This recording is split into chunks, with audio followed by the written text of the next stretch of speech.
Chevrolet dealer who invites you to see and drive the sweet, smooth, and sassy 57 Chevrolet brings you Alan Jackson with the latest news from the CBS newsroom.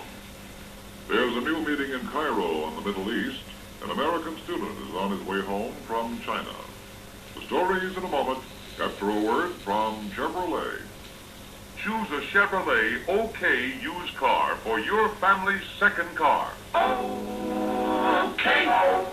See your Chevrolet dealer right away for the best used cars you can buy today with the OK used car tags that say OK. See the man at Chevrolet. OK. Remember, Chevrolet OK used cars are reconditioned and warranted in writing by your dealer, so you can buy with confidence. Make your second car an OK used car from your Chevrolet dealer. In the Middle East, our ambassador to Egypt, Raymond Hare, called on President Nasser to explain our attitude toward recent developments in that area.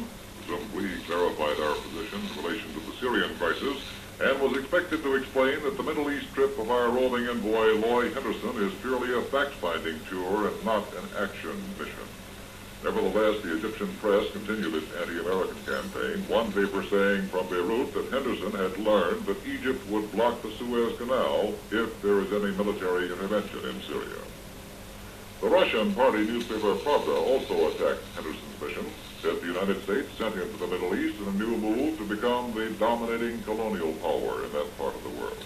Egyptian police have arrested 18 members of the communist underground cell. Arab political quarters emphasize the importance of the arrest at this particular time in view of Western charges that Egypt and Syria are becoming bridgeheads of communism's advance in the Middle East.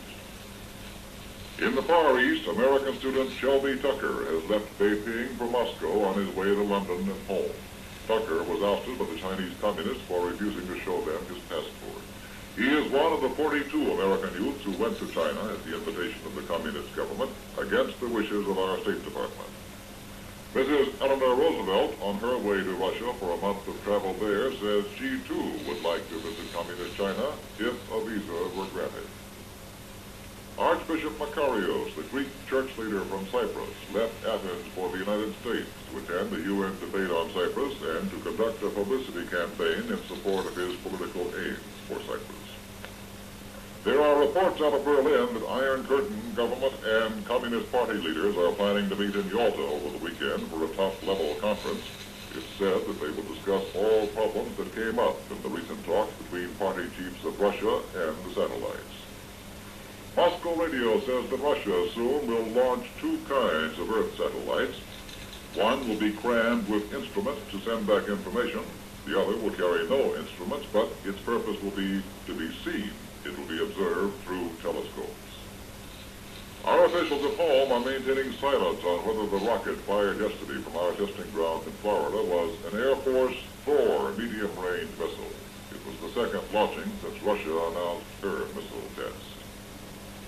In Nevada this morning, the Atomic Energy Commission exploded an atom bomb twice as powerful as the history-making weapons which destroyed Hiroshima and Nagasaki in World War II.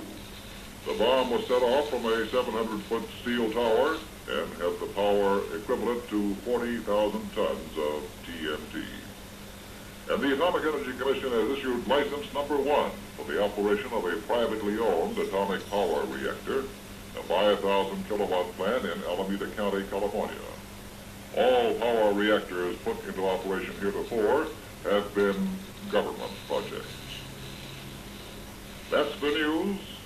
Now a word from Chevrolet. This is Art Baker speaking for Chevrolet in behalf of your local authorized Chevrolet dealer. Better drive Chevy before you buy.